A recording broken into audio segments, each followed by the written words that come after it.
Okay, let me start by complimenting Michigan and Coach Harbaugh's team. I think they got an excellent football team, and they presented a lot of challenges.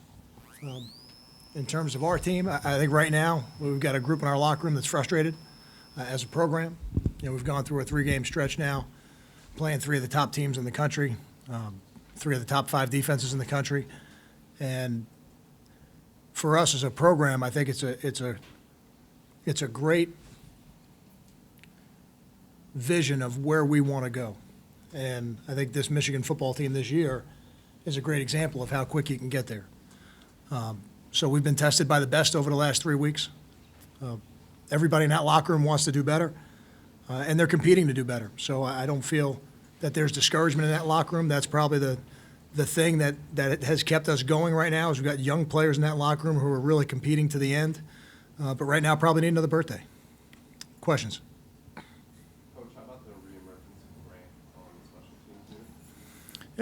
Janarian is a weapon on special teams every week. Teams do different things to try to keep the ball away from him, but every time he's got the ball in his hands, he's a threat to score. You say every week you try to make corrections, carry over next week. There hasn't been any evidence from the outside. What do you say is an explanation for why there hasn't been any improvement in the last 3 games? Well, I think you say that, and I understand why people who watch the game on TV, they're not with the team every day. I understand why they say that, but that's not the reality of it. We've got that play that Bless made in the end zone today where the ball got in and he got it out at the end. That's a tremendous play. The interception he made last week was an excellent play. So there's evidence of it. Is there enough of it for us right now when you play the top teams in the country? There's not. There's not. We got to continue to work to make sure that we get more. But, when you say that there's no evidence of it, that's not the way I see it. I think it's from the fundamental standpoint of a lot of missed tackles, a lot of players running through the secondary open. How do you clean that stuff up? We continue to work on it. At one point in the game today, I wrote it down. 28 was down, 10 was down, 14 was down, 31 was down, 3 was down. We've got a lot of young guys back there that are going to be better players as we go forward, as long as they continue to work, and they are. And that to me is what's so exciting. And again, we've got a lot of football left to play this year. What was your view of the trick play at the end of the first half for Michigan? I didn't think it was legal, and I thought the officials did a good job officiating the play, and to some degree, maybe some irony with what happened with his brother in the playoffs last year with New England and Baltimore, maybe. Any concern about him going for 2 up, 25 points? No, I mean that's a question for him. I don't make those decisions for their team. They do. So you'd have to ask him what his thought process was. But were you offended by it? No, I don't get offended by other teams' play calls. I'm focused on our team. Was it a tough decision to go to Dante Owens this late in the season? No, not at all. Not at all. What made you want to turn that? Well, he's the next man up. Right now we've got Leonte, who's kind of week to week in terms of his availability. Carlton Agudosi was limited this week, and Dante's a guy that we feel's got the ability to help us, so we're going to use him. Running Hayden in the fourth quarter for the 3rd straight game and another blowout loss, but was it just a matter of Chris? Was it more the same, just him not getting help? Was it just more the same?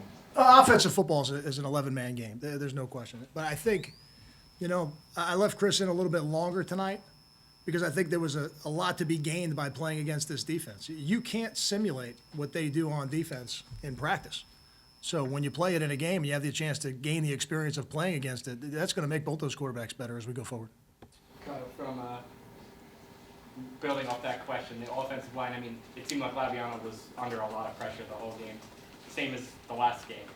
From an offensive line standpoint, there are some veterans on that offensive line. What do you see there? How does that clean up? We got to look at it on film and see exactly what some of the issues were. The protection unit today is the offensive lineman, the tight end, the running back. I don't think we did a very good job protecting the quarterback today. I think this is kind of the same question I asked about defense, but about Chris. What do you see as an improvement in the last 3 games? He's been tested by 3 of the best defenses in the country. And his ability to operate the offense and get us into the right plays, he's doing a good job with that. Can he throw the ball better than he has the last couple of years? Absolutely. Absolutely. Is that easy to do when the pocket's not clean? No, it's not. I don't know if that would be any different no matter who the quarterback is. But Chris is our starting quarterback going forward, and I think the experience of the last 3 weeks is going to serve him very well. You mentioned how big a step Michigan's been able to take in 1 year. Any concern from you that your program has taken a step in the other direction? This is a team that you played to a victory last year. Yeah, it's not the curve you want, year to year, But I think every year is unique because of the personnel. When we look at our football team and I see, I said this last year, Steve. I thought last year we had the right team to go into the Big Ten with. We had a senior quarterback who had played a lot of football. We had a lot of returning starters on the offensive line. I thought that would really help us, and I think it did as we went through the year. This year's team's a different team. We've got a first-year starting quarterback. We've got some new people up front on the offensive line, although in our program, but new. At times today, I thought we did some good stuff in the run game against a defense that's, I believe, number 2 in the country in rushing defense. So there are some things that we did well. We didn't do a good enough job protecting. We're very young in the secondary, a little different than last year. So I think every year is different. I'm not ready to look forward to next year yet because we got a lot of football left to play this year. Kyle, Leonte, was it medically not? Medically not cleared to play. Kyle, apologies. I'm sorry? I apologize. Paul, I thought was going to be available. We brought him out for warm-ups. He didn't look as good as I wanted, so we didn't use him. He would have been available in an emergency role. Yes. Sorry to interrupt you, Kyle. Steve Long are both over double-digit tackles. I think he's over 100 tackles for the 3rd straight season. Can you talk about his progression as a player, moving around in positions as a linebacker? It's the exact progression we thought we would get when we recruited him. Somebody who we really thought was ideal for that position that he plays now, although he played Mike 1 year. But even in the Mike position, he made a lot of tackles. Steve runs to the ball very well. He's got excellent instincts. So they never surprised me. He's in a position where we funnel a lot of things to him, and he needs to make those tackles, and he does. 2 more questions. You talk about the decision for the onside kick and how big that was to not do that. Come up with that. Or- Yeah, something we had worked on during the week. We were going to try and be aggressive in the game and special teams and see if we could steal a possession or two within the game, and didn't quite execute it the way we needed to. Coach, how about Pepper's impact on this game? The touchdown run from 18 yards, 6 tackles on defense. They used him in a couple of different ways. They got him the ball a couple of times, and then there was other times they had him on the field a little bit as a decoy, because you certainly have to be aware of where he is when he's out there. Jabril's a very talented player, so when he gets the ball in his hands, he's much like number 1. He's going to be a threat to score. How much better is Michigan than last year, and what are the biggest improvements you've seen from them? Can you just repeat that first part, because I missed it? How much better is Michigan than the team you played last year, and what are the biggest improvements you've seen from them?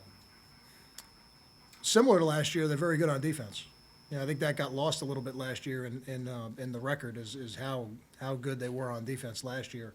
Offensively, I think they have probably a little bit more of an identity in terms of their pro-style offense. I thought last year they had some pro-style elements, they had some gun-run elements, but they're an excellent football team.